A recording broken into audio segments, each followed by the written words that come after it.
That is fun. That sounds like a fun. Did you wear like a parachute or anything? No, we only had one, so we had to share. To share. I don't think that's how parachutes work. But I'm not saying. Hey, thanks for listening to the Badass Dad podcast, where we are a band of brothers committed to forging stronger fathers. Hey, get connected with us. You can go to our website, new and updated website, BadAssDads.org. That is BadAssDads.org. Hey, sign up for our email list where you'll be getting the most up-to-date content and some behind-the-scenes things as well as exclusive content. Follow us on Instagram at Badass Dads Podcast. You can also do me a favor. My one ask for you is subscribe and write a review and rate this podcast. Give us 5 stars. Leave us a review. We're going to be sending out some swag, some t-shirts and things to people who leave a review for us. So please do that and follow us on all those different forms. Have a badass day. Welcome to the Badass Dad podcast. KDH here on the microphone, and very excited about this because, man, we have 3 generations of McGintys, and you know, if we really want to live the motto that we've talked about, which is forging stronger fathers, it is going to be a generational transfer. So today on the microphone, going to be sharing all of the family jewels. Is going to be my good friend Devin McGinty. So Devin, here on the microphone once again. You know, I mean, you've been on a few times, a handful of times. Yeah, I'm getting to be a vet at this, right? A vet. A vet. All right. Very excited. So excited to have Devin, but then also his dad, Mike. So Mike, how you feeling today? Good. Yeah. You excited about being on the microphone? This is the first time. But, first time? First time for everything. Oh, I love it. And then son, 16-year-old, nearly 17 years old, going to be a junior this year, a great wrestler. Mikey, how you feeling, Mikey? Pretty good. Yeah? You excited about today? Yeah. Okay. So, man, I tell you, I am, I'm not gonna say jealous, but I am inspired. That's the word I want to use. I'm inspired by you guys because, you know, I've shared so many times, and this now is it's a little bit like, what's it called? Plate tectonics, like the shifting of the Earth's crust or something like that. The crust of my world has been shifting over the last couple of weeks, especially from a family standpoint. But you know, for majority of my life, it has always been that I grew up without a dad, and now that's shifted a little bit. But I've always been inspired, challenged by great families that have generational relationships, and maybe I'll share a story a little bit later about, you know, how I've sought out some of these relationships. But I'm so excited to be sitting down with you guys. So we're going to talk about. I want to call this podcast. I want to call it the Family Jewels. How y'all feel good about that? Yeah. So we're gonna get the family jewels out on the table and share them. So let's start. So Devin, you already shared. If you haven't heard Devin's story, you can go back to episode 19. You can hear his story. He's also on 35 and 45 as well.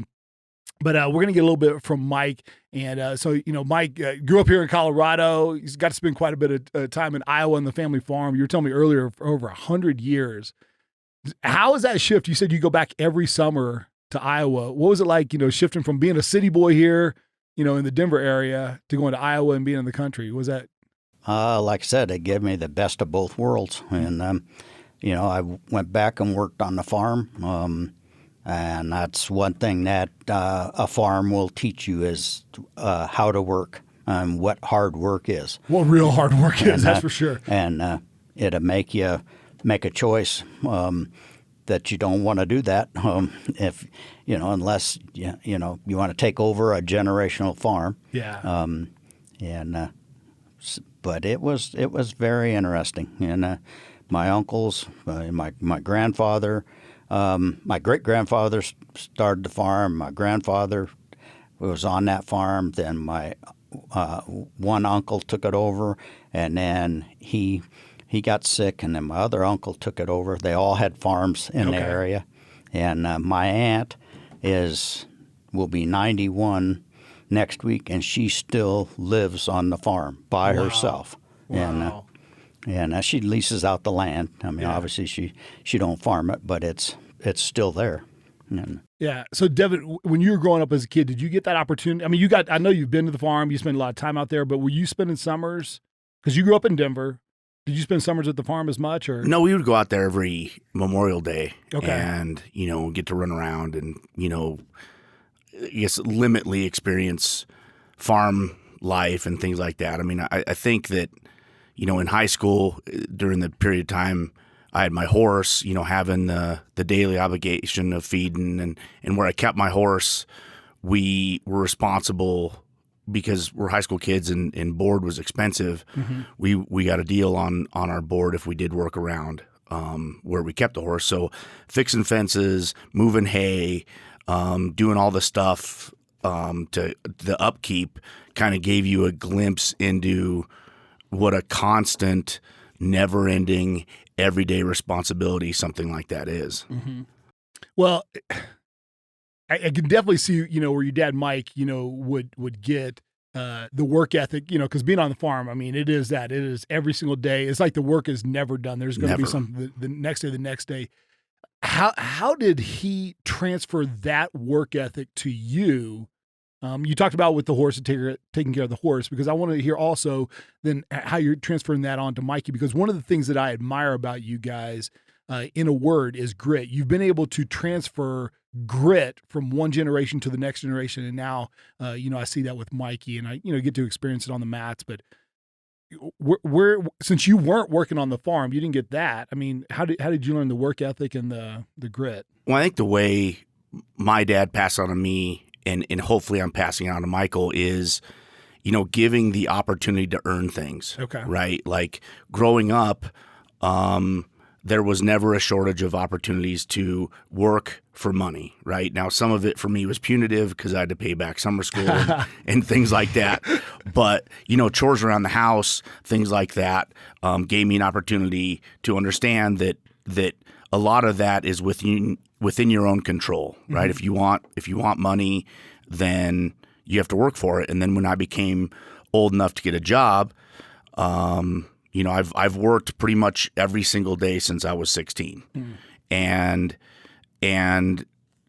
although my parents were really good at providing and everything, it was pretty cut and dried that if you wanted something, you had to earn it. Yeah. And I think that's kind of what I've passed on to Michael, is giving him opportunity to earn money so that if he wants X, Y, and Z, he has to earn it, and I mean, that's kind of been kind of the mantra of things. And I think that it pays dividends when you get older and you get into the workforce, that understanding that the only thing that you're limited by is how much work you're willing to put in. Like that. Mikey, so for you, growing up in the household and getting to have some fun times out in Iowa as well. But you have a remarkable work ethic. I see you on the mats, I get to hear some of the stories, when you're wrestling as well. But how is that for you? I mean, how is that just been, does it just feel like it's biological at this point, or is it something more to it? A little bit, but we've always had chores kind of to do around the house and stuff. And I think it really started when we were moving, because that's when I started mowing our lawn. Okay. And that's my big thing around the house is I mow and I pull the weeds and all that stuff.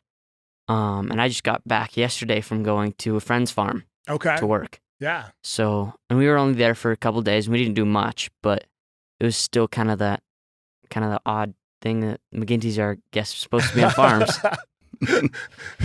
So how was it working on the farm? Like, what were you guys doing? It was good. He was selling an old 69 Impala. Okay. So we had to load that up on a trailer. And it was sunk in the dirt. No tires had air in it. Didn't run. So we had to dig it out of the dirt. Broke a winch. Okay. Destroyed the winch. Yeah. Had to hook it up to a truck and pull it on.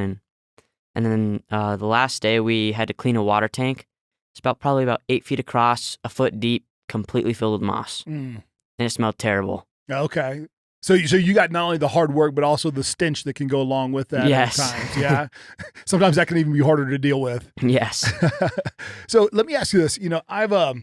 I've asked the question. I don't know. We've released, I don't know, where are we? Some like 70 episodes. We got to be somewhere in that neighborhood of 70 episodes. And the vast majority of them, especially the first time that I've interviewed the dads, because it's been mostly, fathers. I've asked I've had the statement that by the time your child reaches age 18, you'll spend 80% of the total time that you'll ever spend with them. Okay. So that's, of course, then, Paula starts crying and mom starts crying on that. Okay. Yes. And then I've asked the guys, I said, so what are 3 things that you want to teach your kids? So I'm going to ask you that kind of in reverse. What do you feel like your dad and even your grandfather are teaching you? That's one. But I want to ask a little different question, because now and I said I wasn't really going to talk about this. I said I didn't want to talk about COVID, and I don't want to talk about defund the, even though, we have strong opinions on all that. But in this season, when you're 16 years old, you have your own driver's license, you have your own car now. One of the things I love is it seems like, at least from the outside, and you say how you feel, but it seems like you enjoy spending time with your family. Mm-hmm. So, but it doesn't appear that you have the teenage angst. I don't know, maybe your sister does, but you don't at least appear to have that. And so why is that? Why do you think your family, your cohesiveness of your family, what's happened there? It's how I've grown up. Like, it started when we were younger. Me and my sister would always, it was like maybe every other weekend or whatever, we'd either be at his house, my grandpa Mike's, or my grandma Nina's house. My parents would go off and do whatever, and we would stay with them for the night. And then Sunday was, my mom would make a big Sunday dinner, and it was sometimes at Nana and Papa's house, or with Grandma Nina, or just with each other. And that was like that.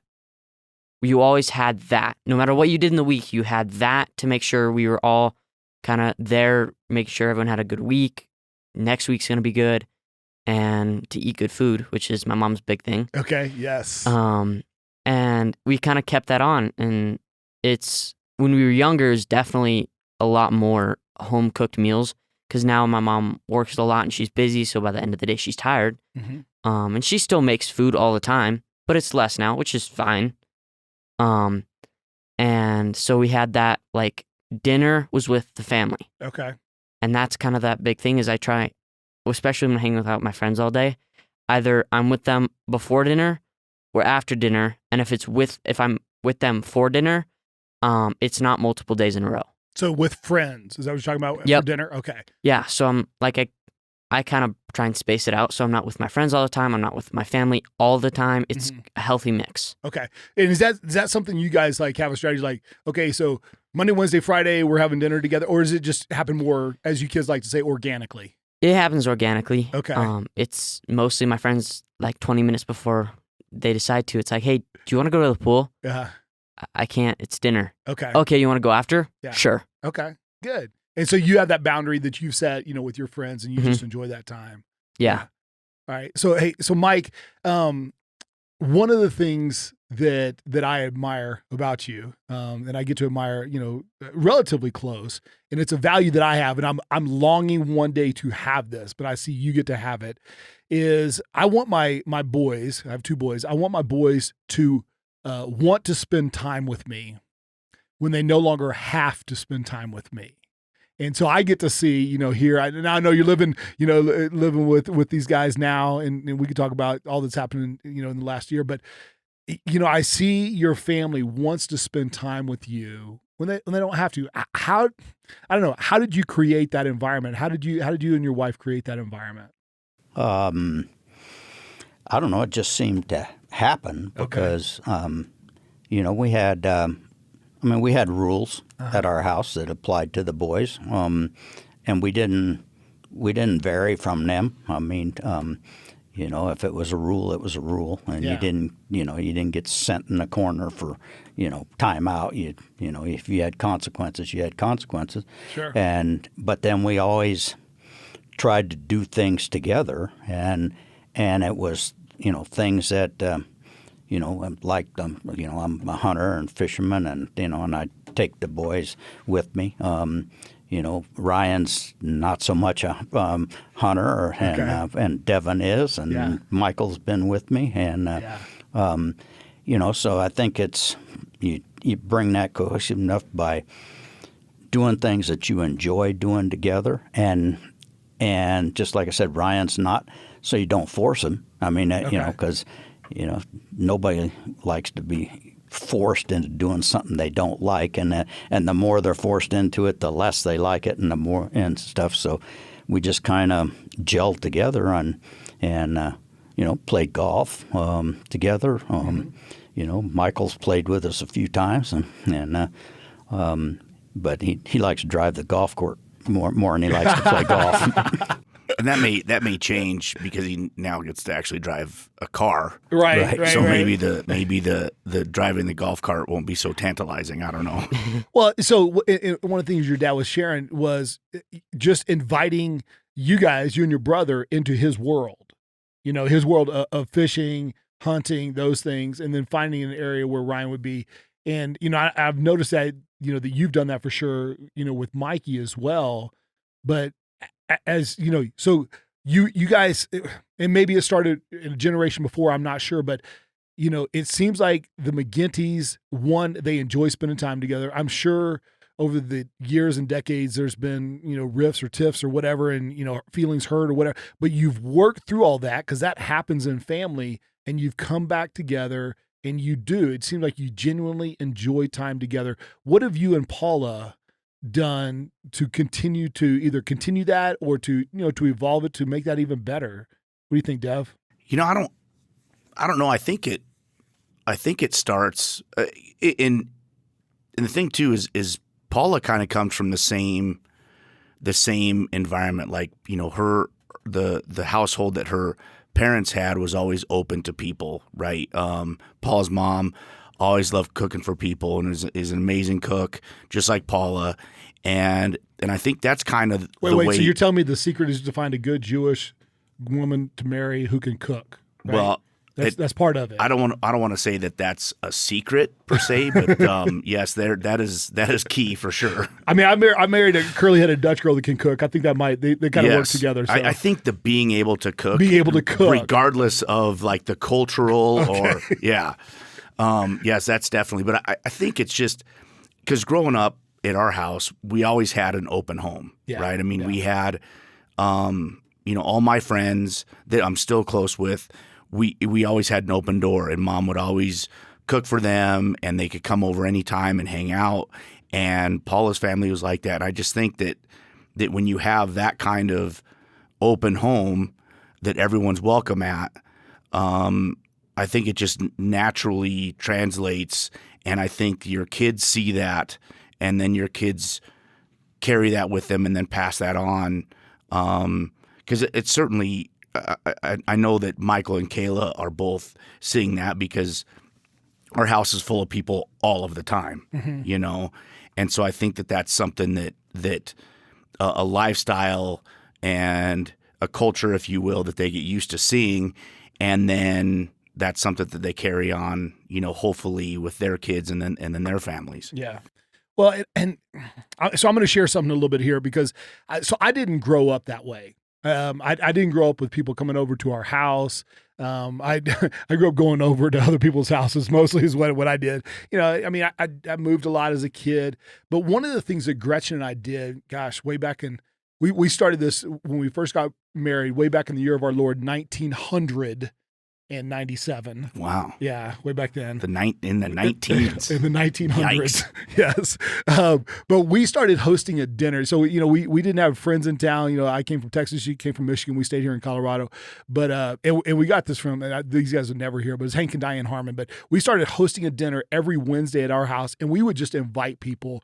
And sometimes we'd have 20 people show up, and sometimes we have no people show up, and we'd have, food for the entire week from that one night, leftovers.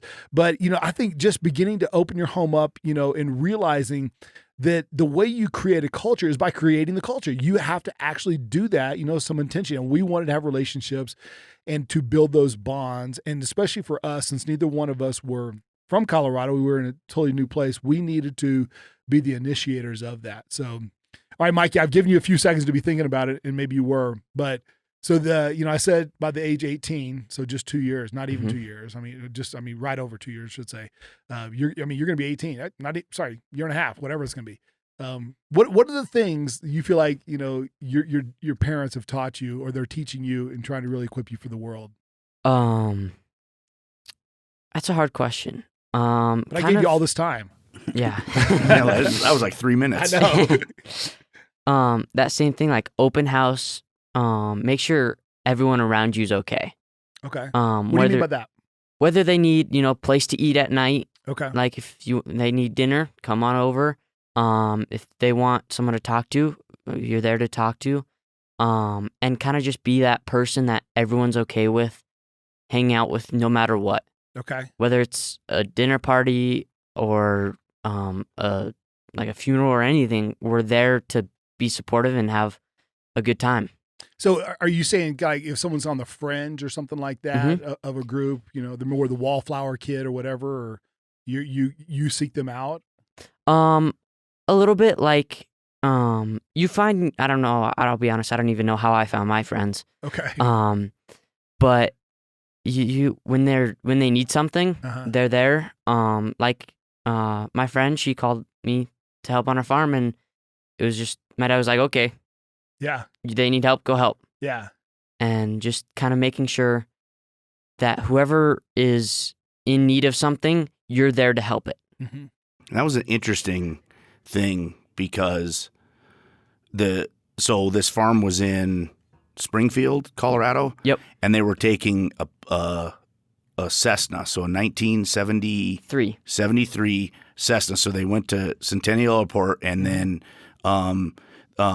this gal's dad is a commercial pilot.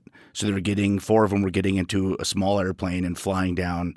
And as a father, that's not a decision that you think that you're going to have to make and it was an easy decision. It's just one of those, it's like, I'm letting my son get on a airplane to go down to help on a farm. Like it was really bizarre. Like an airplane. He's getting on an airplane. Not like he's getting on a giant airplane. He's not flying Southwest. He's not flying Southwest. He's getting on a tiny little airplane and flying down to Springfield, Colorado to help on a farm. It was just, I took note of that, and it amused me, and then I thought it was funny. Like, because I'm talking to the dad, and he's like, oh yeah, if the weather's going to be a little bit shaky, we'll drive and this and that. And I'm like, well, that's interesting.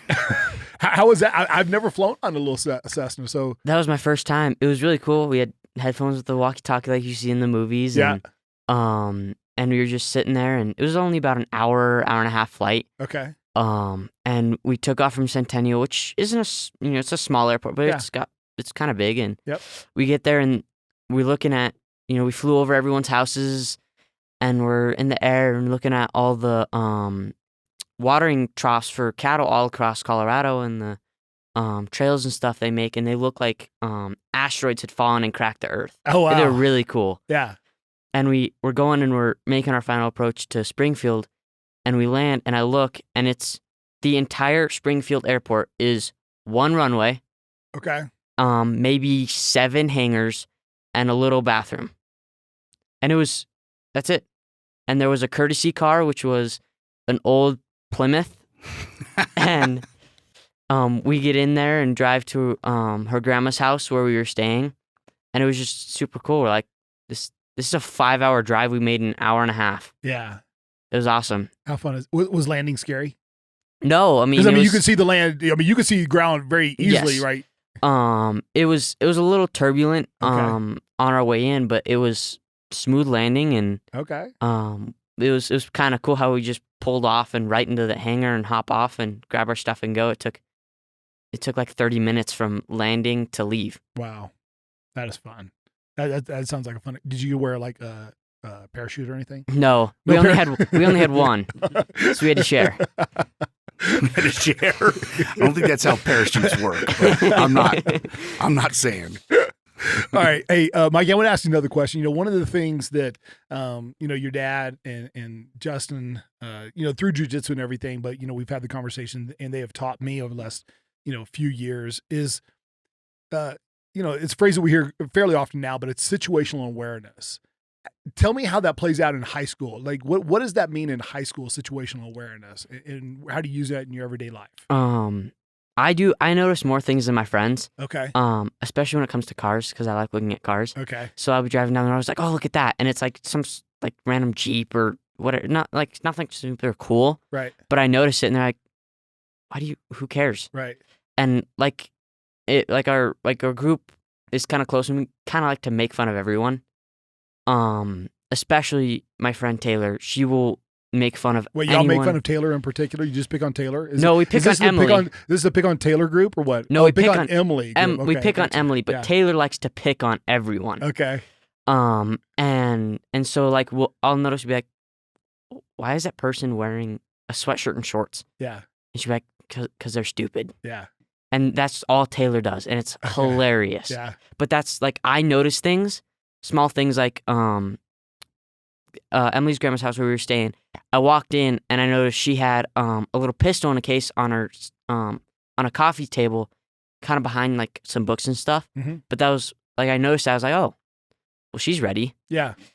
And she was, I think she's 87. And Love she it. pistol on her nightstand, pistol in the living room, like she was just ready for anything. Yeah. And I noticed it before anyone else did. And I didn't point it out or anything. Right. I just was like, no, there's that. Mm-hmm. And then she was talking, because she'll say anything. So she was like, yeah, I got this pistol on my nightstand. You guys want to go see it? And of course, I was like, yeah, sure. Sure. And it was a pretty Smith & Wesson. Uh-huh. It had like rainbow kind of like coloring on it. It was really cool. Okay. And I was like, yeah, I also noticed that one on the coffee table. She goes, oh yeah, that's my .22 revolver. I was like, oh, that's awesome. Yeah. But I noticed those little things. Yeah. So I'm going to ask this, Devin, because I mean, you grew up with guns. Obviously, your dad was a hunter. And some of us, I didn't grow up. I grew up. I knew my grandmother always had a gun, but I didn't really ever get to see it. I never shot it or anything like that. So, what about those of us that didn't grow up, but we want to make sure that we're communicating to our boys, being responsible, and this is a useful tool. This is not something that you totally have to be, afraid of, that, bad, but start having some conversations. And, I've got a 9-year-old, I got a 13-year-old, and, maybe give us a little guidance on that and how we can have those conversations just about, gun safety and gun awareness. And I think a lot of it starts with because we're kids. And again, my opinion, but I think where kids run into trouble is they get wrapped up in this fascination of guns, right? In this, and they don't understand, that they're a real thing. I mean, all they see is, how they're portrayed in TV and things like that. Video games. And how they're a little taboo, right? And of course, anything that's a little taboo is going to start creating more attention. And they want it more. Yes. Curiosity. Yep. Curiosity. Yes. And so for Dad, and me and my brother growing up, it was never an issue of taboo, right? I mean, these were tools, and from I don't even remember how old I was the first time I shot a gun, and there wasn't that mystique about it. It was a tool. We were familiar with them. I think I was 10 years old when I got my hunter safety, and so we had a very good understanding of what they were capable of, and the rules. Like Dad was saying, the rules were very clear, right? I mean, I remember we had Dad had a great big like a bookcase stand-up gun rack where all the rifles sat vertically in the case. Mm-hmm. It wasn't a safe, but I remember that there was a chain that ran through all the trigger guards of all the rifles, and they were locked up. And if we had a question, if we wanted to see something or whatever, Dad never hesitated. We went down there and he talked to us about them, teach us about them, whatever. So there wasn't this like, ooh, don't go down, downstairs where the guns are at, or all this other stuff. And I think that's how you get past that curiosity, or because we were still curious about them, but it was an environment where we had to sneak down. Yeah, and they were locked up. I mean, to a point. I mean, but also in that chain that went through there, I had a wire threaded through there that I had that it connected with wire connectors at the padlock, and inside the gun cabinet there, I had a fire alarm horn rigged up, and if if they went down there and started messing with the chain, if they broke that connection on the wire, there is no doubt in the house that something happened, because that fire alarm horn would blast them out of the room. And it's funny because I did not even know that he had that, because I never tried to break into the gun case. Right. Well, so one of the things I wrote down when y'all were talking about this is just understanding that these are tools, not toys. Yes. And just being able to have that communication. And, it's all the cliches become true. Curiosity killed the cat. If it's always so curious, and kids are going to be curious about 1,000 different things, and especially something like this, being able to have intelligent conversations, being able to break them out and show them, okay, here's how this works, how to break down the gun, how to take it apart, how to clean it, how to, getting out there and letting them even be in the presence initially of getting to fire a gun and just feeling the impact. That was one of the first things I know Jacob shared when we went out with Justin, is just, wow, I didn't know it was going to just be so a visceral experience like that, and giving them those opportunities. Now you guys grew up around that, so you really didn't know any differently. But if you were to started advising someone like me, who is, you've now, I've stepped on the mats. You've handed me a white belt from a gun standpoint, but I'm still very much a white belt. What are some things that you'd be teaching some of us dads about some gun safety and communicating these to our boys and girls, maybe? Yes. I think the biggest thing is you have to have a familiarity and expertise with the gun yourself before you try and then teach your son or daughter about it, right? Like, the analogy I give is, you're not going to take your son out to the garage to teach him how to use a skill saw, right, when you've never used it yourself, right? Because that's how you end up losing fingers. Yes. Right? So it's the same thing, right? That's why we go to McGinty's house. Right. Yeah. Exactly. So however that unfolds, whether you go to classes, whatever it is, that the gun, learn about it, shoot it, all these other things, and have a level of proficiency before you take it upon yourself and then extend that to the kid, to your child. Another thing too is, in a lot of firearms, all firearms circles, law enforcement, the civilian world, there's always some manifestation of the 4 firearms rules, right? Yep. And and not only do you preach those, but when you're demonstrating to your child or showing them the gun, it's really important that you adhere to those 4 rules, because it doesn't matter how many times you say them. It doesn't matter what you preach them. They're going to notice the way in which you handle the gun, and they are going to replicate the habits of which you show them, right? So if you aren't handling the weapon responsibly, then they're going to pick up on those bad habits. I mean, I think those things are super, super important when you talk about passing on that knowledge and making sure that there's a safe environment with firearms in your home. Yeah. Well, you got to show them, that, when you say that here's the 4 things, and you dictate this is what you do, and then you stand up and you only do 2 out of the 4. Okay, it's yes. do as I say.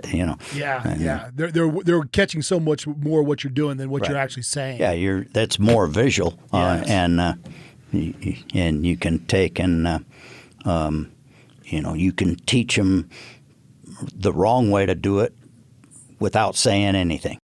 That's so good. So real quick, are there 4 things, that you guys have, or is that just a number you were picking? No, there are 4 firearms rules. Well, can you give them to us? Or should we put Mikey on the spot? Let's put Mikey on the spot. To see if he knows what they are.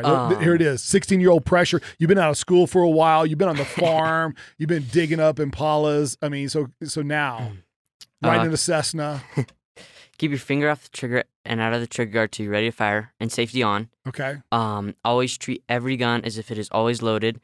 Always be aware of your target and beyond, and never point the weapon at anything you're not willing to destroy. That's it. That's like straight from NRA. Yeah, I was gonna say I'm not gonna hold him to the verbatim standard that we do recruits, but that was pretty close. Wow. I love it. One of the things that I had, I wrote kind of early on when we started Badass Dads, I call it the 4 roadblocks, to being a badass dad. And it was ignorance, arrogance, impatience, and procrastination. And, around this subject in particular, if you are ignorant or arrogant, that is a dangerous couplet of things. Yeah. Arrogance and ignorance. So what I've loved I've been preaching, if you will, about having a band of brothers, because there are areas that I am ignorant, that I am 100%, I confess I am a white belt in this, but the great part is I have black belts that I've surrounded myself with that can fill those gaps. And that's everything from the firearms that we're talking about to using a circular saw. Yes. As well. And that's the thing. I mean, you can't really do anything about your ignorance. The expression, you don't know what you don't know, right? But once you understand that you're ignorant on a subject, now you do know what you don't know, and it's incumbent on you to then change that, right? And that's where the arrogance comes in, because if you don't then understand that, take the opportunity to fix that, right, that's a problem. Yeah. But you go, hey, look, right, I don't know how to run a skill saw. I don't know how to do this, so I'm going to reach out to my peers, the people around me that I know do, and say, hey, teach me this. Yeah. And then obviously running around with people that are willing to do those things. Like, of course, man, come on over, we'll do whatever. Well, getting just to, it's key for anybody, at any age to be able to recognize what their weaknesses or their not ignorance, but just lack of knowledge. Yeah, that's all it is. It doesn't. It's not ignorance. It's lack of knowledge or lack of experience or exposure to anything, and you have to recognize that.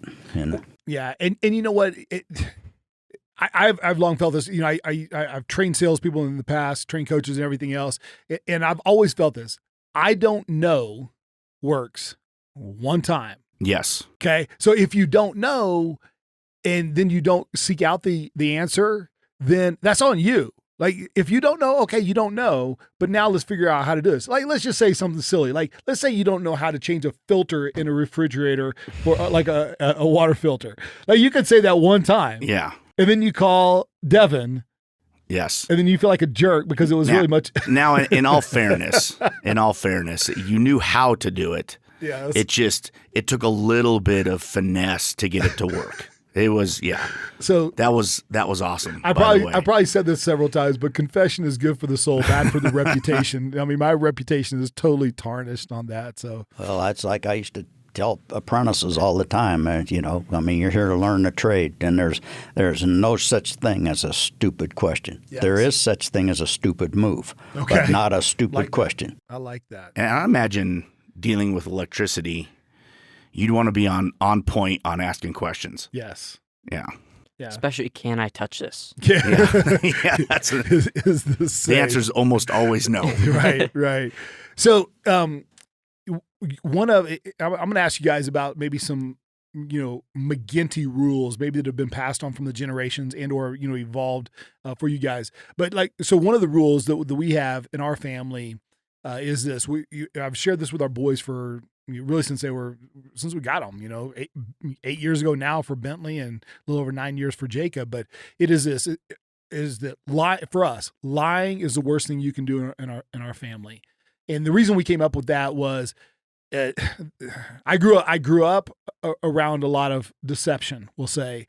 And man, it undercut the trust, the relationships that we could have. And even if it was well-intended, it still hurt the relationships. What are some of the, like the McGinty family rules that you guys have that maybe you grew up with or you've evolved, over time? So is there anything come off the top of your mind, Dev? Well, I can tell you that. I mean, that's a big one, lying. And I can tell you too, I mean, growing up, when I was Michael's age, lying was my thing, man. I mean, I I mean, in high school, I mean, I got really bad grades. I didn't go to school, and I was very, very untruthful to my parents about that. And you know, the old expression, you know, going through things so that other people don't have to. I'm pretty candid with Michael and Kayla about, like, look, you know, I've been in your shoes before, and I can tell you the worst part of it was the lying. It wasn't the bad grades. It wasn't the ditching school. It wasn't all that other stuff. I was a liar. And I'm sure, you know, Dad can speak to that. I'm sure they were, you know, banging their head against the wall about it. And that's what I've tried to do with them. Like it doesn't matter. It doesn't matter what it is. You just can't lie. Like, we can address any issue, but if we destroy the foundation of trust, that's a really, really hard thing to get back and re-earn, right? We talk about the trust bank account, right? Yeah. And making deposits and making withdrawals. Mike, for you, were there some things that you thought about, you know, when you're raising the boys? Well, I mean, Devin was a challenge, because, you know, he was always pushing the envelope. Yeah. Okay. Yeah. And fortunately, you know, he didn't push it over the edge. But you know, going through school, I mean, you know, yeah, he ditched school. You know, we knew it. I mean, maybe not right at the same day, moment, you know, but, you know, it caught up with him. And of course, you know, bad grades caught up with him because he had to go to summer school. Twice. Yeah. Well, he just really enjoyed school, so Yeah. he was hoping to be homeschooled, maybe. And that wouldn't have worked. I'd have figured out a way to ditch that too.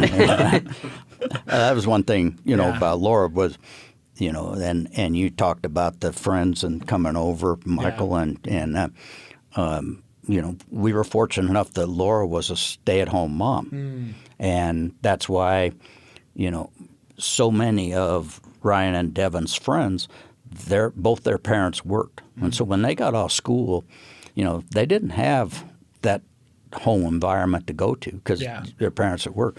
They all came to our house, and Laura welcomed them there, and you know, I mean, our cookie and potato chip bill was high, but they were always there. And even to this day, you know, these are the kids that they still call me Dad. Wow. And they called Laura Mom. How great is that? And how great is that? we went to a wedding last weekend. Yeah.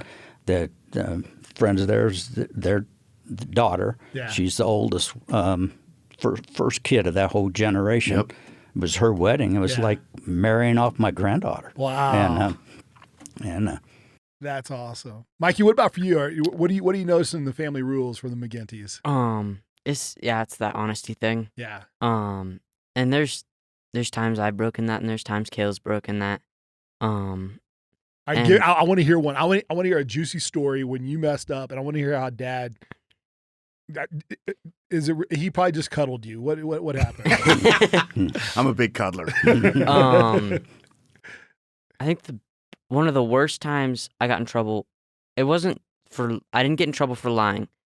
But the repercussion was one of the worst things that I've ever been punished with. Yeah. We went, I shot archery when I was younger. And we went and got brand new arrows. Okay. They were really $12 an arrow, right? Yeah, they were custom fitted to them. Wow. They were expensive. Yeah. And I think it was maybe a few days later or a week later, I threw some sort of temper tantrum and about the arrows in some way, and I had to clean up all the dog poop in the backyard. And this was maybe February, something like that. Yeah, I remember this. And we hadn't cleaned up the dog poop in at least a year. Yeah, so our backyard was north facing, right? So just because there's snow on the ground doesn't mean the dogs don't go to the bathroom, and it just sits on the snow and then melts down to was it like 4 bags? It took me 8.5 hours. Yeah. Okay. Yep.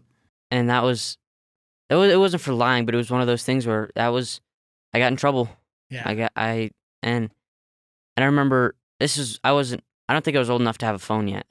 And so it was no music. Like it was just poop. Him and the shovel. Yes. And I broke it up over, I think, like 3 days or something, but it was never complained about those arrows again. That's for sure.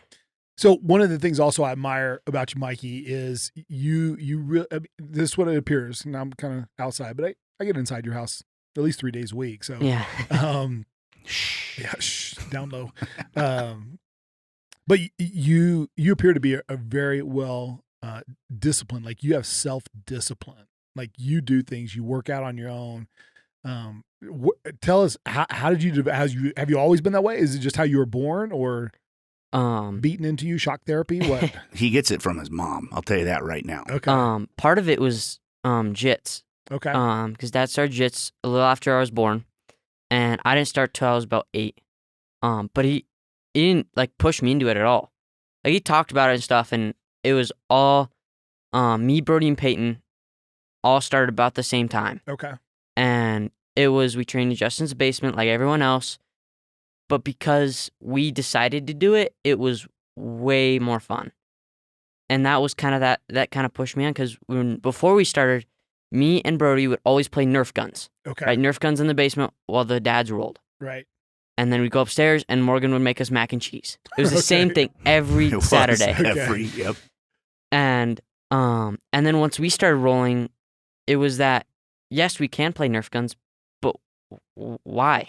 We can also do this. And then that kind of progressed into like wrestling. I had wrestling 3 days a week this past couple weeks, and it was like, well, I got to go to wrestling. It's not, we're just working out. I can't work out at home. Right.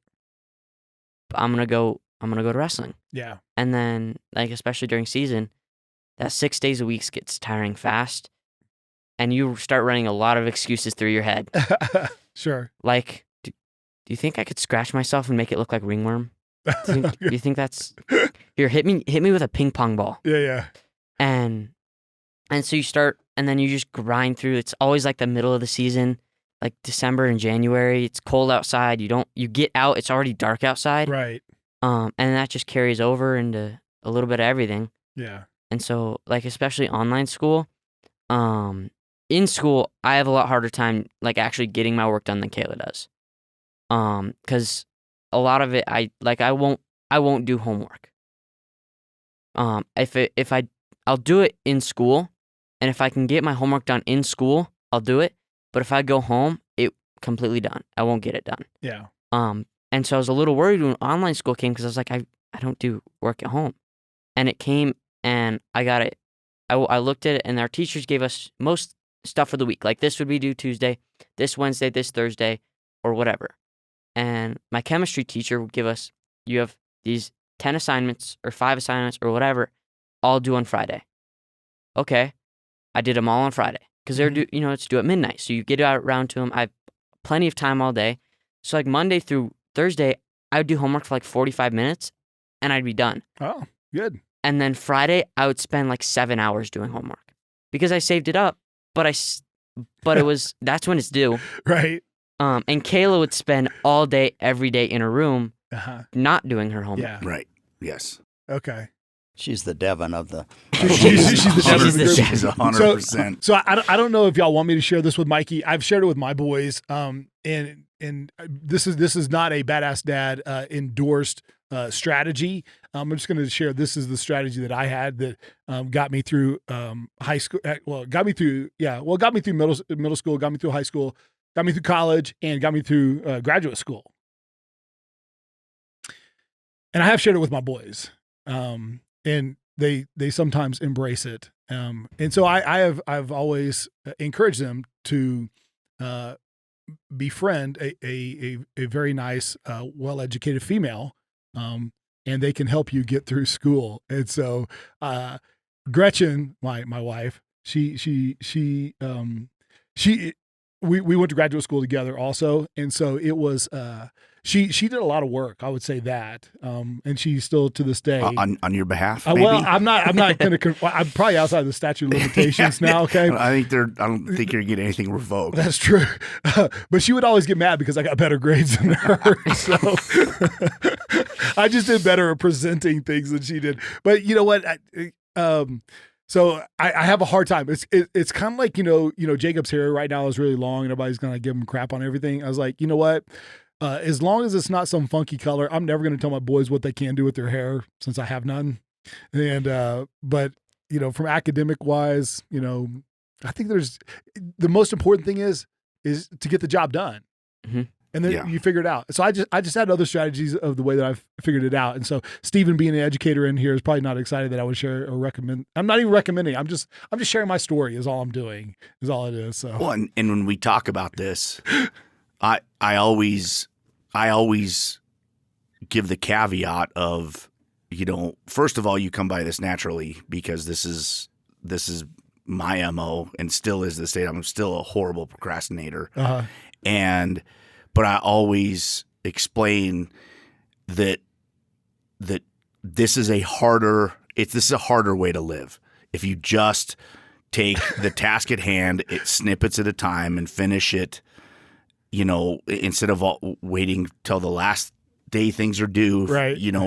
It's always the easier way to do it. And that's true because when I was in high school, obviously. My work in high school skipped a generation, and that's fair. And because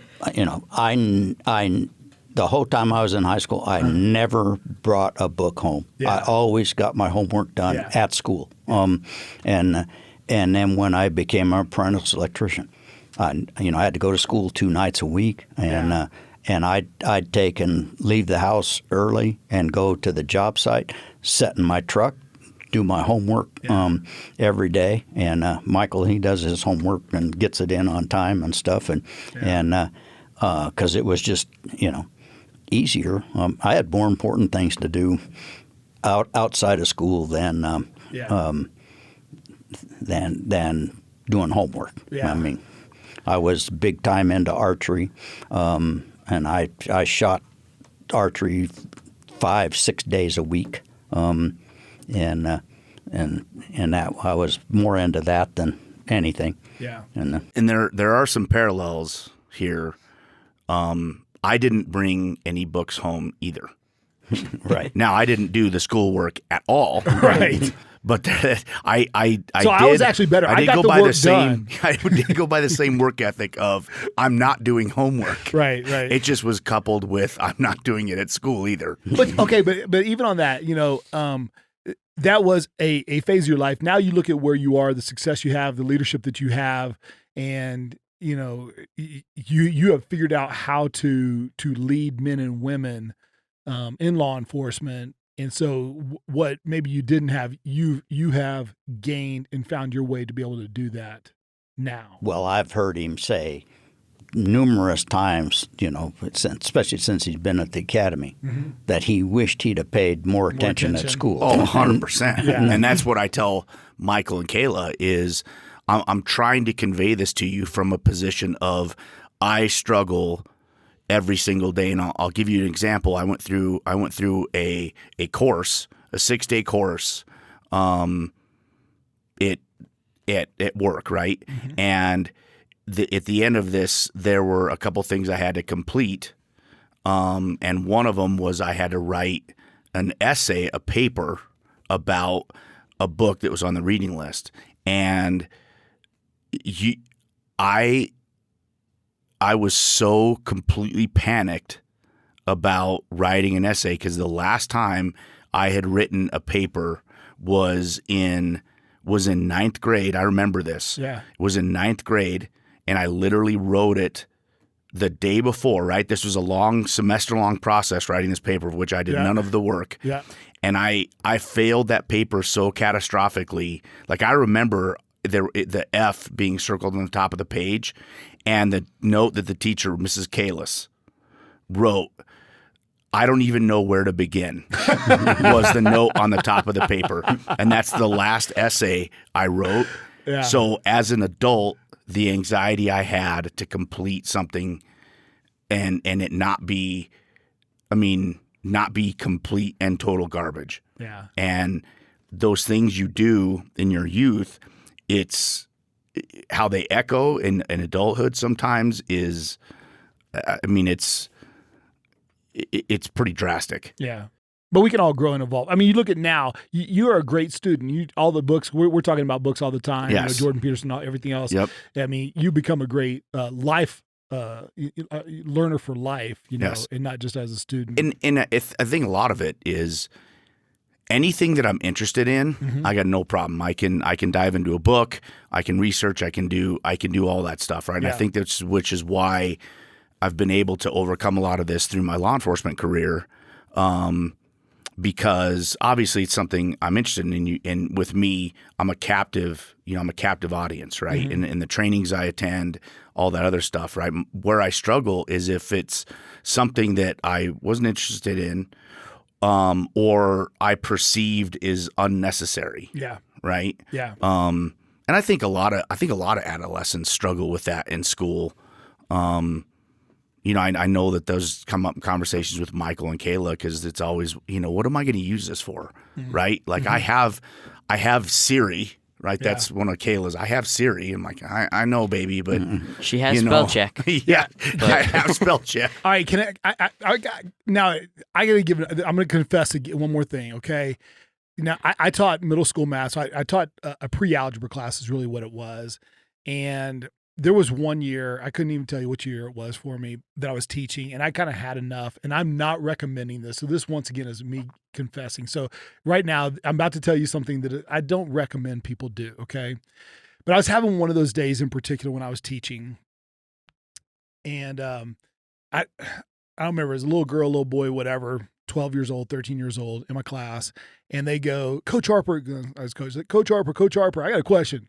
When are we ever going to use this? When am I ever going to use this? And I just had one of those days. And I said, you know what? You're never going to use it. You're going to end up working at McDonald's, so it doesn't really matter.